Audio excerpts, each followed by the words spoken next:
Assalamualaikum, salam sejahtera, Shalom, Om Swastiastu, Namo Buddhaya, salam kebajikan, salam Pancasila. Hai teman-teman yang terkasih, ketemu lagi di channel AHA dengan Pak Linus Halawa. Tema kita pada saat ini, pasang surut pemberlakuan Pancasila dalam sejarah dan keterkaitan antara sila-sila Pancasila. Mari kita ikutin video ini sampai selesai, dan sebelumnya jangan lupa subscribe, like, comment, share, dan tentu tekan bel notifikasinya agar video-video yang menarik lainnya, lucu dan lain sebagainya akan muncul di beranda Anda. Oke Pak, kita berpantun dulu ya anak ya. Ke pasar beli pepaya, cakep. Jangan lupa bawa tas belanja, cakep. Belajar Pancasila jangan malas ya, cakep. Biar hidup damai sejahtera.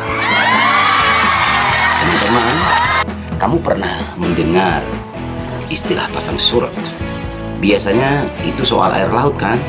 Tapi ternyata Pancasila juga pernah mengalami naik turunnya dalam sejarah bangsa.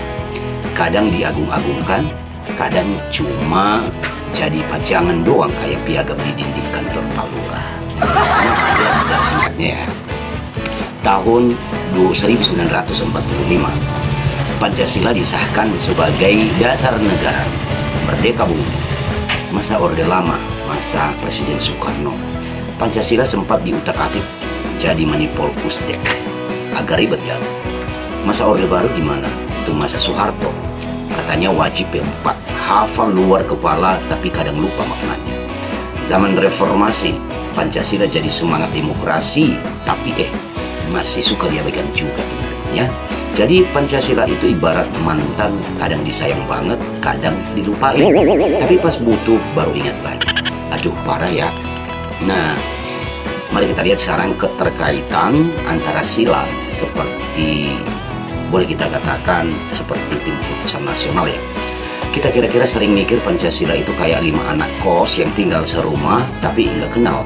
Padahal mereka itu kayak tim futsal, satu sama lain saling bantu. Mari kita lihat contoh keterkaitan antara sila ya. Kalau sila pertama itu kan ketuhanan ya, maka sila kedua kemanusiaan.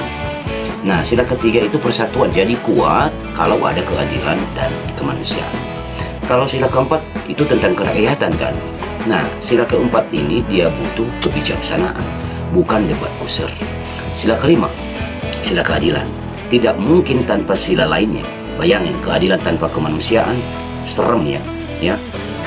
Adil tapi tidak menghargai martabat manusia. Bayangin kalau sila 1 teman-teman jalan sendiri tanpa sila 2, 3, 4. Saya bertuhan tapi nggak peduli sesama. Wah, itu namanya bukan Pancasila, itu Pancasalah. Jadi sekali lagi, setiap sila itu ada keterkaitan antara satu sama lain. Tidak pernah hidup sendiri. Kamu berdoa, tentu hasilnya kamu menghargai martabat manusia. Tentu sila ketiganya, kamu harus bersatu, tidak boleh terpecah-pecah, dan lain sebagainya. Oke, pertanyaannya sekarang adalah, mengapa penting memahami pasang surut Pancasila? Biarlah pejabat pemerintah aja yang memikirkan. Nah, kenapa kita perlu belajar pasang surut Pancasila atau jatuh bangunnya atau perubahannya Pancasila? Biar kita nggak jadi generasi yang cuma bangga punya dasar negara keren, tapi nggak ngerti isinya. Kayak punya handphone 5G, tapi cuma dipakai buat main ular doang, main game ya. Ayo teman-teman komen di bawah. Menurut kamu sila mana yang paling sering dilanggar di masyarakat kita? Tapi jangan nyindir tetanggamu ya.